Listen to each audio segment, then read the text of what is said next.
Hello student, today in our computer science paper seconds, that is chapter number 5, networking and technology. In this lecture we are going to study about the Ethernet. Now what is Ethernet? Ethernet is a local area network technology with network traditionally operating within a single building. Okay, it is a type of a network technology. Ethernet. Almost Ethernet devices can have a few hundred meters of cable between them. Modern technology allows Ethernet to span up to 110 kilometers तक हम लोग उसको travel करवा सकते हैं. Ethernet devices are connected to a common shared medium that provides the path along which the electronic signals can travel. Okay, एक shared communication, जो भी इथरनेट डिवाइसेस होते हैं वो एक शेयर्ड कम्युनिकेशन पाथ यूज करते हैं जो इलेक्ट्रॉनिक सिग्नल्स को ट्रैवल करवा सकता है. Historically this medium was coaxial but nowadays twisted pairs और optical fibres are use. Generally पहले कोएक्सियल केबल यूज होते थे, अभी ट्विस्टेड पेयर या फिर coax fibre optics cable use करते हैं. जो भी इथरनेट नेटवर्क होता है ये डेटा को ट्रांसमिट करने के लिए एक छोटे फ्रेम्स यूज करता है, एक small unit called as an frames. Frames के अंदर हम लोग हमारा डेटा को सेंड कर सकते हैं. ये फ्रेम्स के अंदर एक तो सोर्स एड्रेस होता है और डेस्टिनेशन का एड्रेस होता है, जिससे सेंडर को पता चलेगा कि वो मैसेज कहाँ पे सेंड करना है. ओके, ये जो एड्रेस जो होता है यूनिक आइडेंटिफिकल एड्रेस होता है, हर एक नोड के पास में ये होता है. जो भी एड्रेस रहेगा ये दो डिवाइस में सेम कभी भी नहीं होगा, वो डिफरेंट होगा. जैसे यहाँ पे एक डायग्राम दी गई है जिसके अंदर अगर मुझे कंप्यूटर ए को अगर डेटा को सेंड करना होगा कंप्यूटर सी को, तो यहाँ पे बी और डी के पास में भी ये डेटा पहुंचता है, लेकिन उसके पास में डेटा एड्रेस किसका है तो सी का है. तो इसलिए वो क्या करेगा, सी जो कंप्यूटर है वही वो फ्रेम्स को क्या कर सकता है, रीड कर सकता है, और बाकी के ये जो दो कंप्यूटर है उसको क्या करेंगे, मैसेज को डिस्कार्ड कर देंगे. Okay, next is the token ring system. Token ring के अंदर it was develop originally by IBM और आईबीएम कंपेटेबल पीसीस के अंदर ही ये यूज होता था. Token ring was uses token passing architecture. जो टोकन रिंग होता है ये टोकन पासिंग आर्किटेक्चर पे वर्किंग होता है, जो जनरली स्टार टोपोलॉजीज के अंदर यूज होता है, लेकिन ये लॉजिकल रिंग होता है. स्टार होता है लेकिन ये लॉजिकली एक रिंग लाइक स्ट्रक्चर होता है. Each token ring network devices is connected to central concentrator called as an multi-station access unit. हमारा जो भी एक डिवाइस होता है वो क्या करता है, एक हब के या फिर उसको एमएसयू बोलते हैं, जो हर एक कंप्यूटर उसको क्या करते हैं, कनेक्टेड रहता है, लेकिन अंदर जो सिस्टम होती है वो रिंग लाइक स्ट्रक्चर होता है. A token passing network moves a small frame called as an token around the network. एक टोकन होता है जो पूरे नेटवर्क के अंदर क्या होता है, रोटेट होते रहता है. जो सेंडर को सेंड करना होता है मैसेज, वो जो सेंडर है वो क्या करेगा, वो टोकन को कैच करेगा, उसके अंदर जो भी इंफॉर्मेशन उसको सेंड करनी है वो सब इंफॉर्मेशन उसके अंदर डालेगा. जो भी जहां पे उसको सेंड करना है उसका एड्रेस भी वो सेंड कर देगा, और वो टोकन को वापस से रिंग के अंदर छोड़ देगा, नेटवर्क के अंदर छोड़ देगा. जो भी जहां पे भी डेस्टिनेशन एड्रेस होता है वो जो स्टेशन रहेगा या फिर वो जो कंप्यूटर रहेगा उसको क्या करेगा, वो टोकन को कैच कर लेगा, उसके अंदर जो भी इंफॉर्मेशन है वो कलेक्ट कर देगा, और वो क्या करेगा, वापस से टोकन को सर्कुलेट कर देगा उसके नेटवर्क के अंदर. ये इस तरीके से वर्किंग होता है टोकन रिंग नेटवर्क का. नेक्स्ट है कुछ एक्सेसिंग मेथड्स है ऑफ कंप्यूटर, कैसे एक्सेस होता है डेटा नेटवर्क के अंदर.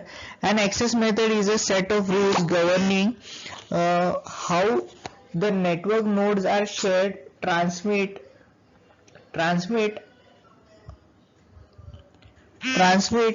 transmission media. There are three most important types of accessing methods. First is the contention, pooling and the token passing. ये थ्री मेथड्स होते हैं of accessing methods. First is the contention. In contention any computer in the computer network can transmit at any time. okay, यानी first come first serve. अगर number of computers है यहाँ पे क्या होता है कि जिसको चाहे वो पहले वो क्या करेगा, डेटा को सेंड कर सकता है. this system breaks down when two computer attempt to transmit at the same time. लेकिन प्रॉब्लम कब जनरेट होगा, यहाँ पे भी दो कंप्यूटर्स अगर एट ए टाइम अगर डेटा को सेंड कर देंगे तो क्या होगा, यहाँ पे प्रॉब्लम होगा. क्या प्रॉब्लम होगा, तो यहाँ पे कोलिजन ऑकर होगी. यानी ये यहाँ पे एक डायग्राम दी गई है, इसके अंदर ये ए कंप्यूटर है और ये बी कंप्यूटर है. अगर एट ए टाइम अगर दोनों ने भी अगर डेटा को ट्रांसमिट किया तो इन दोनों का मैसेज क्या होगा, यहाँ पे कोलाइड होगा. कोलाइड होगा यानी क्या, मैसेज ना यहाँ पे जाएगा ना ही ये यहाँ पे जाने वाला है. ओके, तो ये collision, to avoid this collision carrier sensing mechanism is used. यहाँ पे एक मैकेनिज्म यूज होती है इसको ओवरकम करने के लिए, that is called as an carrier sensing mechanism. Here each computer listens to network before attempting to transmit. If network is busy, it waits until the network is quiet. यानी ये technique के अंदर क्या होता है, ये कंप्यूटर यहाँ पे नेटवर्क के अंदर सुनेगा कि भाई कोई डेटा सेंड कर रहा है कि नहीं कर रहा है. अगर नहीं करता है तो वो क्या करेगा, डेटा को सेंड कर देगा. अगर वो कोई डेटा अगर किसी ने सेंड अगर किया होगा रहेगा तो वो क्या करेगा, तब तक फिलहाल कोई मैसेज वो सेंड नहीं करेगा. इन कैरियर डिटेक्शन दूसरा एक मेथड होता है, that is called as an carrier detection. In this method, computer continues to listen to the network as they transmit. If the computer detects another signal that interferes with the signal it is sending, it stops transmitting. Both the computers then wait random amount of time and attempt to transmit. यहाँ पे ये इसके अंदर detection करते रहेगा, ये transmit करते रहेगा. जब उसको पता चलेगा कि भाई दूसरे कंप्यूटर वहां पे डेटा सेंड करना चाहता है तो वो क्या करेगा, वहां पे उसका सेंडिंग स्टॉप कर देगा और वो सेकंड कंप्यूटर वो डेटा को सेंड करेगा. ओके, यहाँ पे दोनों भी कंप्यूटर्स कुछ रैंडम अमाउंट ऑफ टाइम्स के अंदर डेटा को सेंड एंड रिसीव करते रहते हैं. Contention methods are most popular media access control method on the LAN. LAN के अंदर ये पॉपुलर एक्सेसिंग मेथड है. नेक्स्ट होता है पुलिंग. पुलिंग जनरली हम लोग यूज करते हैं हमारे प्रिंटर्स के सेक्शंस के अंदर. In polling based system there is a device called as an controller और the master device to poll other devices on the network to see whether they are ready to either transmit or receive the data. This accessing method is not widely used on network because the pooling itself can cause a fair amount of network. Okay, यानी यहाँ पे क्या होता है, एक device होता है जो क्या हमारा जो भी मैसेजेस होता है वो पूल करके रखता है, यानी वन बाय वन बंच करके तैयार रखता है और वो क्या करेगा, वन बाय वन वो मैसेजेस को क्या करेगा वहां पे सेंड कर सकता है. लेकिन ये जनरली यूज नहीं होती है नेटवर्क्स के अंदर क्योंकि यहाँ पे बहुत सारा नेटवर्क ट्रैफिक तो वो पूल ही वहां पे रख देता है, इसकी वजह से. नेक्स्ट सिस्टम होती है that is called as an token passing. Token passing utilize a frame called as an token. जो हम लोग ने इसके पहले देखा था कि ये टोकन पासिंग के अंदर एक टोकन होता है जो सर्कुलेट होता है पूरे नेटवर्क के अंदर. जो कंप्यूटर को ट्रांसमिट करना चाहता है वो क्या करेगा, टोकन को रिसीव करेगा, उसके अंदर इंफॉर्मेशन डालेगा, डेस्टिनेशन का एड्रेस डालेगा और वो क्या करेगा, वापस से टोकन को ट्रांसमिट कर देगा नेटवर्क के अंदर. जो भी टोकन जो रहेगा वो नेक्स्ट स्टेशन के पास में जाएगा और जहां पे उसका डेस्टिनेशन का एड्रेस रहेगा वो डेस्टिनेशन के एड्रेस पे जाएगा, वो इंफॉर्मेशन को कलेक्ट कर देगा और वापस से ब्लैंक टोकन क्या करेगा, नेटवर्क के अंदर दे देगा. This is called as an token passing. Next हमारे यहाँ पे हम लोग देखेंगे इंट्रोडक्शन टू कनेक्टिंग डिवाइसेस. कौन से कनेक्टिंग डिवाइसेस होते हैं हमारे नेटवर्क्स के लिए हम लोग यूज करते हैं. फर्स्ट होता है जो मेन है that is called as an modem. Modem जो होता है ये दो वर्ड से बना हुआ है, एमओ एंड डीईएम. जो एमओ जो यूज होता है that is called as an modulation and DEM is called as an demodulation. यानी एनालॉग सिग्नल हम लोग जब डिजिटल में कन्वर्ट करते हैं उसको बोलते हैं मॉड्यूलेशन, और डिजिटल वापस से अगर कन्वर्ट करते हैं एनालॉग के अंदर, that is called as an demodulation. Computer stores the digital data while telephone lines can only transmit analog signal. If a computer is to be connected in internet through telephone, then it must convert the digital data to the analog data before transmitting to the computer signal.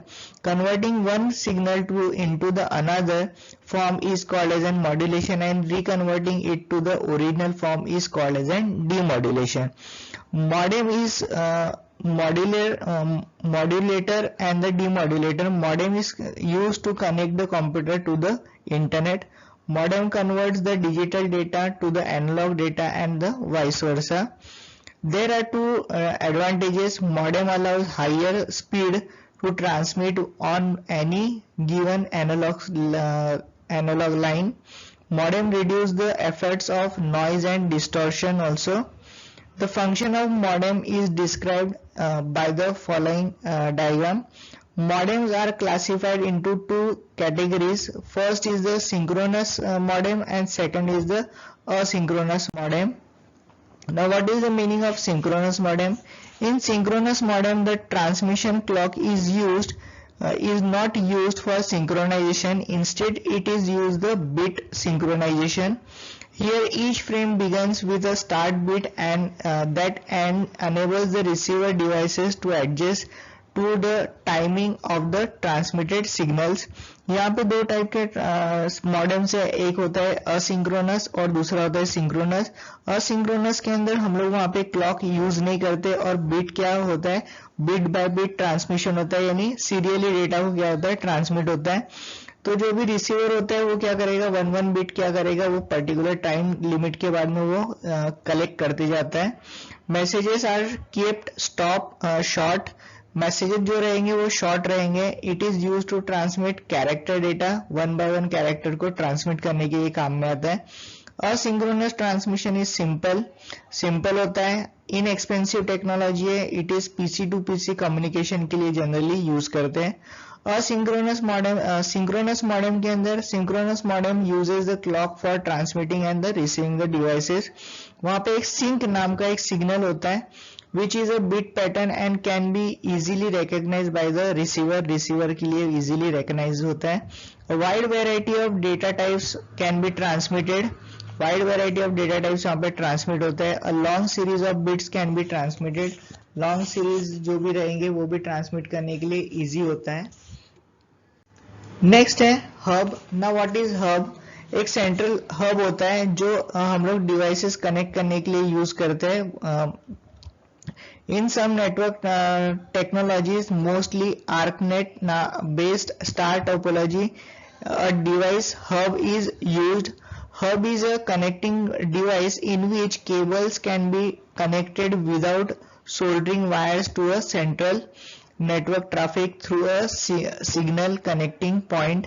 यहाँ पे एक hub रहेगा जो क्या करता है, हम लोग कंप्यूटर्स को कनेक्ट करने के लिए यूज करते हैं. विदाउट वायर्स को अटैच करने से अच्छा है कि ये सेंट्रल हब के लिए यूज कर देंगे. In managing the cables in the network and sending the signals to other components of the network. Figure shows the computer connections. यहाँ पे एक हब है और ये दूसरे कंप्यूटर्स ये हब के साथ में कनेक्टेड है, यानी कंप्यूटर्स एक दूसरे के साथ में कम्युनिकेट कर सकते हैं with the help of hub. Hub के 3 टाइप्स होते हैं. एक होता है active hub, passive hub and the switch hub. The active hubs interconnect the networks and also amplifies the signal received apart from the splitting and retransmitting it to the destination. यहाँ पे जो active hub होता है इसके अंदर ये signal को amplify करके भी वहाँ पे सेंड कर सकता है दूसरे डिवाइसेस को. Passive hub only splits the transmitted signal received and it cannot amplify it. This do not contain any electronic components. जो पैसिव हब्स होते हैं वो किसी सिग्नल को बूस्ट नहीं करते, सिर्फ वो ट्रांसमिटिंग और रिसीविंग का काम करते हैं. Switching hubs are quickly routes the signal between ports of hub. It can be used in place of routers. यहाँ पे एक सिग्नल से दूसरे सिग्नल को ट्रांसमिट करने के लिए हम लोग स्विचेस का यूज करते हैं, ये राउटर की तरीके से होते हैं। Next is the repeaters. Repeaters जो होते हैं जो वीक सिग्नल को एम्पलीफाई करके दूसरे कंप्यूटर को जब सेंड करते हैं वो डिवाइसेस को बोलते हैं repeaters. Repeater is a hardware unit mostly use for the ethernet to extend. Ethernet जो कनेक्टिविटी होती है उसको एक्सटेंड या फिर बढ़ाने के लिए हम लोग उसको यूज करते हैं। Repeater reshapes and amplifies the signal from one Ethernet segment to another। Okay, ये फिगर है। यहाँ पे एक कंप्यूटर दूसरे कंप्यूटर के साथ में कनेक्टेड है, जहाँ पे सिग्नल वीक होना स्टार्ट होता है वहां पे हम लोग एक रिपीटर वहां पे यूज करते हैं। वो क्या करेगा, सिग्नल को एम्पलीफाइड करेगा या फिर हम लोग बोलते हैं बूस्ट करेगा और दूसरे कंप्यूटर के साथ में वहां पे सेंड करेगा। The backbone cable runs vertical up in the building and a repeater is used to attach an Ethernet segment running in each floor of the office to a backbone cable. No two Ethernet workstation can be more than two repeaters between them if they have to communicate reliably. The main advantages of repeater is that they repeats the noise into system. Separate power supply is needed for the repeater. ये repeater के लिए अलग से power supply की जरूरत पड़ती है। Next is the routers. Now what is the meaning of router. Routing यानी दो लैन कनेक्शन को कनेक्ट करने के लिए हम लोग यूज करते हैं राउटर्स। दो अलग नेटवर्क्स को कनेक्ट करने के लिए हम लोग यूज करते हैं routers. Routers are internet work connectivity devices. They are used to connect to topological similar or the dissimilar LANs. That is, the LANs can be different. For example, they can be Ethernet and the token ring. Each LAN is logically separated and is assigned an address. Routers can use network address to assist efficient delivery of message. Delivering a packet according to logical network address is called as an routing. Routers perform the routing. Routers are intelligent. They can use algorithm to determine most efficient path for sending a packet to any given network. Routers can also be used to divide large busy network into small segments. जो router होते हैं ये divide करता है signals को smaller segments के अंदर। Router also are also employed to connect LAN to the wide area network. जैसे हम लोग हमारे घर में यूज करते हैं राउटर्स, हम लोग दूसरे वैन नेटवर्क से हम लोग क्या करते हैं, हमारे घर का लैन को कनेक्ट करते हैं, इसलिए उसको हम लोग राउटर्स यूज करते हैं। Routers are of two types, static and the dynamic. Static router do not determine the path but you can need to specify them. वहां पे पाथ डिटरमाइन करने की जरूरत नहीं है, हमें वहां पे we need to specify them. Dynamic router has capacity to determine the path. हम लोग वहां पे पाथ डिटरमाइन करवा सकता है। Thank you. यहाँ पे ये नेटवर्क एंड टेक्नोलॉजी चैप्टर यहाँ पे खत्म होता है।